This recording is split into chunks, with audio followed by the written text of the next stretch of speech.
The next train to arrive at platform 3 is the 4:35 service to Reading.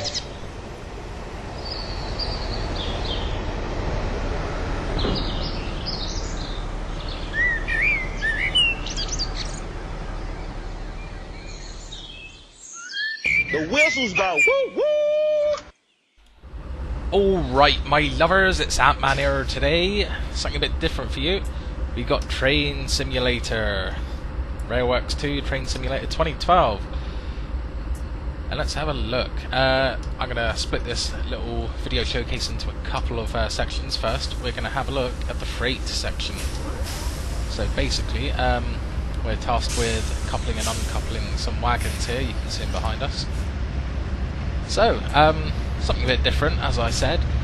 I have found a somewhat kind of peace with Train Simulator 2012. I can't quite explain it. I mean, I do like my simulation games. Tow Truck Simulator was a definite high point. But I never thought I'd find myself home on this. But I mean, I've had it for a couple of weeks. I've put about 20 hours into it now, I think. So anyway, back to the game. You can see I've got my train here. For a bit more realism, I can hop inside the cab down here. So here we go. You'll see I have 3 controls at my disposal, right in the bottom middle here. The first of which is my accelerator, my, well, throttle I suppose. The second of which is my reverser, I believe it's called. Sorry, the terminology's not going to be that great.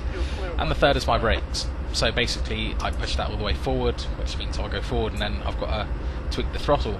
The reason I haven't got the throttle on is if you see my speed to the left here that I'm circling, I'm at 13.8 miles an hour, and the speed limit below that is only 15. So it's going to take a wee while. If I bring up my crib sheet here, let's see. Dial 15. Okay, so in fact I've got to drop off these carriages now, so we'll come to a nice slow halt, which is the aim of the game here. So drop off all of these carriages. If I go into the coupling menu down here, see all these numbers. I probably have to drop them all off. I don't know, I'm not going to look. There we go. The car's now uncoupled and now being sorted by the yard crew. Lovely. Your focus is now on the black cement hoppers in the adjacent siding. Ensure the switch is set correctly on the 2D map. Okay, that's great. So, what we're doing now, we've got to go to here, our next objective, Barstow Yard 14. So, oh mercy, this is a busy station. So, okay, we want to bring up the map like I have here. We now have to find Barstow Yard 14. Let's see, we're currently in 5th one, which is 15. Okay, so there's one over to the right. There must be these carriages here that we need to pick up. So, looks like I've got to go forward and then switch it there. So, okay, that's fine. We will pop out of this map and let's get this show on the road. Now I've dropped those carriages off, I'm going to be quite a bit lighter. Apologies for the frame rate here a bit. I mean, this game is a bit of a beast. I've had to drop the settings only a smidge just to record in like 30 frames per second. Normally don't get these sort of issues, but it's a busy train yard and I am recording. Anyway, without further ado, we shall go to that junction. So if we pop back to the map, it's still, everything's still going in real time as we're on here, so you've still got to be mindful of your speed limit and also if there's any junctions around as well. Because when you get deeper into the game, I mean, there is a mission mode where you get slightly varying scenarios, I suppose. There's not really a whole lot that can happen on trains. I mean, you might run out of serviettes in carriage C, or you may get signal failures, I suppose. But I mean, compared to, I don't know, an analog, say, flight simulator, you can get all sorts, just the fact that you're not stuck on rails, you can get all manner of different sort of problems. The trains are quite reliable, but still, I mean, this game definitely has its merit. As I say, I have found some sort of zen-like calm within its diesely, smoky confines. So it is worth the while. I don't know really what I what I expected when I first picked this game up. But I have been quite surprised. I can see exactly what sort of the D-man, what Darren does see in it. And I mean, I've put, say, about 15 hours, I think, into this now. Anyhow, right. Enough filler. We can now stop ourselves and reverse and switch this junction. There we go. You may have just seen in the top right, I just got a Steam message from someone despairing at my extracurricular activities of Rail Simulator.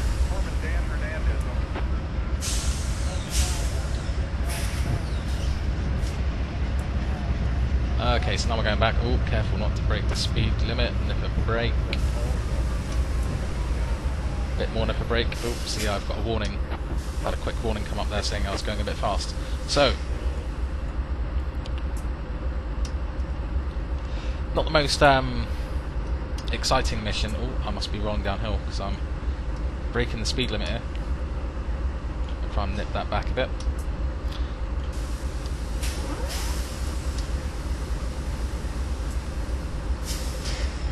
Yeah, not the most action-packed mission really, but I mean, shunting around, sort of moving sort of freight and whatnot isn't normally the most exciting activity you can do. Oh, my frame rate is suffering a wee bit here.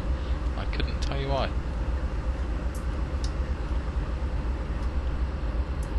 Okay, and best thing, let's busy ourselves with all the different camera controls. Yeah, you have the cabin there, which is very handy because you can zoom in. So if you're on long stretches and you get the signals as well, quite often you've got to sort of like keep an eye on a signal at least a mile down the track, just because otherwise if you go past an amber signal, for example, and then you know that the next one may be amber or it may be red. If it's red, you've got to come to complete halt before you go past it, otherwise it is game over. And it is brutal with this. I've been sort of creeping over at about 2 miles an hour and it's thrown me out the game sort of 40 minutes into a scenario. I mean, you can hit escape like that and save it at any point, but still the load times, they're a bit long I suppose, but then again a lot of the landscape is procedurally generated, so I mean, yeah, it's bound to take a while.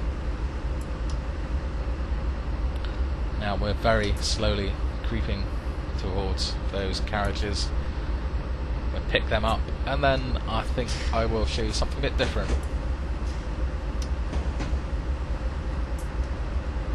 Go to the coupling camera. That's the wrong one. In fact, right, I'm going to go back to the camera because I'm very nearly going to hit those trains. Oh no, I'm going to cock this up. I'm going too fast. Oh no, I think I might be alright.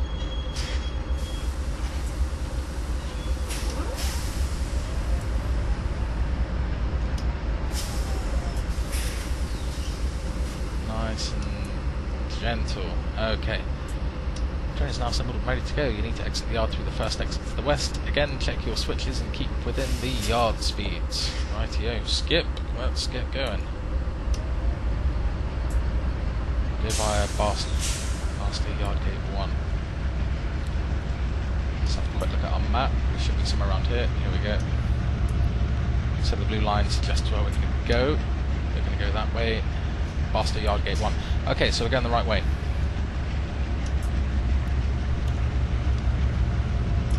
And that's it. Most importantly, I think it took me a while to find, you do have the horn button. There we go, worth the price of entry alone. Although on some of the career missions, it will penalise you for excessive and unneeded use of the horn. But I mean, how can you say unneeded use? I mean, this country is built on unneeded horn use. Why give it a button if there's no real use for it?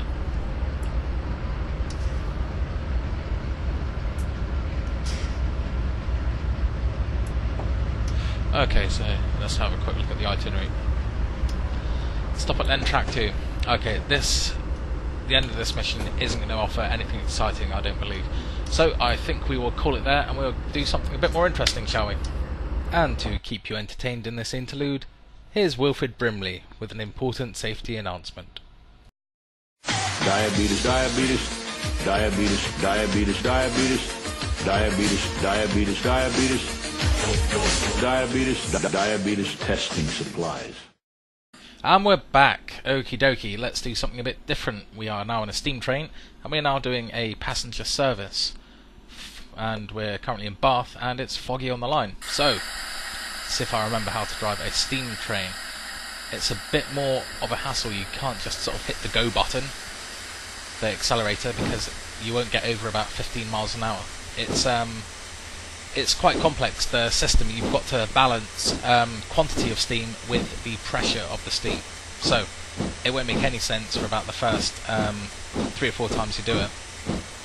Here we go. Basically, as I get over about 10 miles an hour, we'll set the brake up to a running, and will help us generate a bit more pressure. When we get to about 15 or so, let's have us with our head stuck out the window. About 15, then we drop our reverser a wee bit, and you can see our speed is now picking up much more healthily. So okay, the difference really between passenger routes and the freight routes is that you can see in the bottom left there we have a time of 7:06. That's the sort of estimated time of arrival at our destination Midford 1. If I can better calm it off a bit, otherwise we will... Does that signal say stop? No, it's facing the other way. Okay. Which is free will for a bit because our speed limit's 30. So yes, I imagine to the first station we haven't really got a time limit, but then soon after, yeah, we'll soon then get like a time limit that we must stick to, even though it's foggy, so we can't expect some dodgy signals on the way. So okay, I mean, we're in Bath. I couldn't say the era, but I mean it's quite a good looking game when you think about it. Just in terms of atmosphere, or sort of the engine itself, the real pull of the game. If you're into it, they are greatly detailed, fantastic sort of physics system to it all. There feels like a real weight, and it certainly takes a long time to get the hang of it. With you'd have to start beginning to brake about a mile before the station, otherwise you've got no chance of stopping. Okay, so we're going up a bit of an incline here, so we need to give it the beans to try and get some oomph behind us again, and a bit of horn. I find it helps. So now our speed limit's 70, but going up an incline on an icy day, we'll get the gritters going a bit. With a bit more traction out the front. I think I'm going to find it hard to get any major speed going up this incline.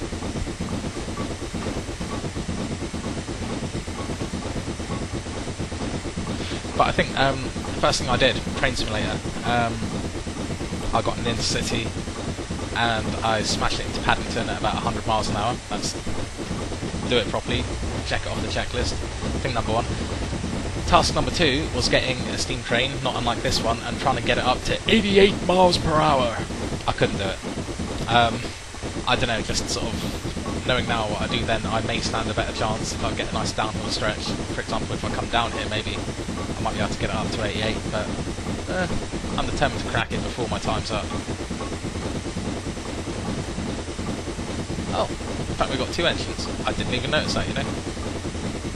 Should be picking up a lot of speed then. Are they both working? Yeah, they are. Well, there we go. There's observation for you. Why the hell have we got 2 trains anyway? Okay, so you can see our speed now is sort of levelled off. We're not gaining a huge amount of speed. So now, this is the balancing act. We can try and nipping down the reverser a smidge to see if that affects us positively or negatively. Negatively. Okay, so we need a bit more torque. We need more quantity of steam, not the pressure. So nip it back up a bit.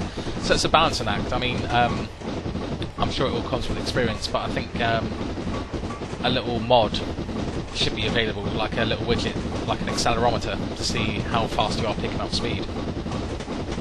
I mean, then that'll take away the realism, I suppose.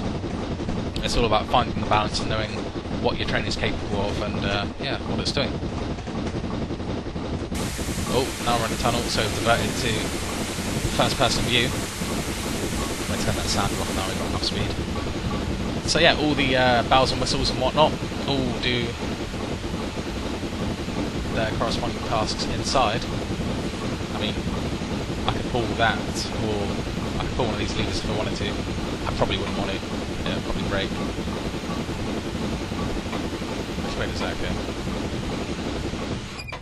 Oh, there we go. Get the bread out, lads. Get some toast on the go.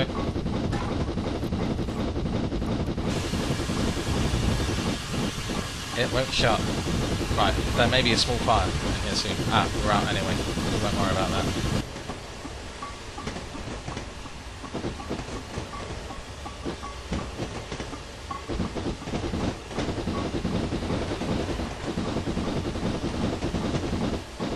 So here we go. Let's run down. So we've got the coal box, the second train for some reason, which is strange, and then we have the carriages. So we can. We won't go through another tunnel. I was about to jump into one of the carriages, but never mind. I'll give you that treat in a second. So yeah, I mean the variety of scenarios is limiting, I suppose. Just the very genre. There's not a lot you can do about that. For the real enthusiast, I think it is worth the time. I think yeah, I'm sort of flogging a dead horse if I'm trying to sort of sell this game to people who haven't got the latent interest in this game anyway. People who love this sort of game are going to love this.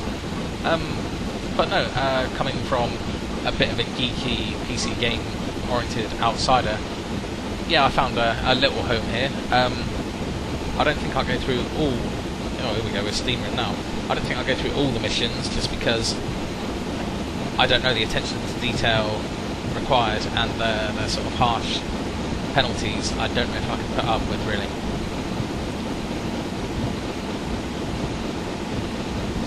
So we have 1 mile to Midford 1, we're doing 56, so we've got a downhill, but I think we're okay. I won't stop braking yet. Should be coming out the tunnel in a second, so now back off the engine and we will begin braking.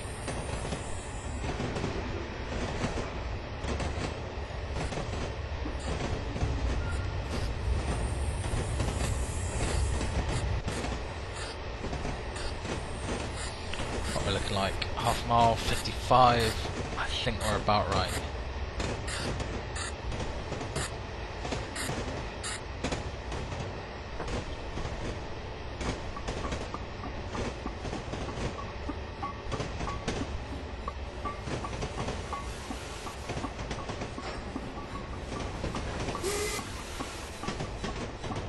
I think the horn's broken. Or whistle, rather. I think I've overused it, I've knackered it. Never mind. Oh shit, I should have been keeping an eye on the speed. Let's try and get a bit of oomph. Oh no, I've stopped way too early. This is me being an idiot again. People have warned me about this.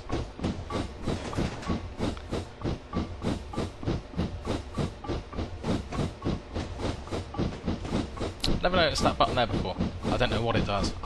Truth be told, I don't know what most of these buttons do. Cylinder cocks? Yeah, why not? Oh, that's probably bad. I think it's letting steam out.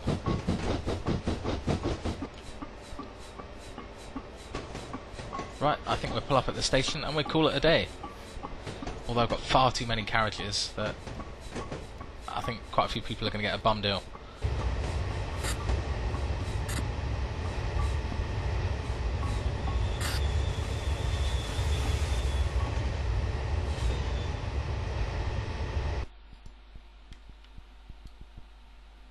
And there we go. Has my sound gone? Nope. It's all gone quiet on the engine. So yes, leaving Bath on a snowy, foggy morning. That is pretty much Railworks 2 Train Simulator 2012. If you do buy, I'm not sure what the deadline is. I know it was the case when I got it, but let's put the brake on, shall we, so we don't slide. I know if you bought Railworks 2, it would automatically be upgraded to the Rail Simulator 2012. You may have to check the deadline, but yeah, I think it's worth a punt if you like crashing trains. So yeah, I think that'll do us for today. Alright, my lovers, I will see you again. I've got a couple more things I shall be doing shortly. Now I've got everything sorted after everything went bang around Eurogamer time. Okie dokes, bye.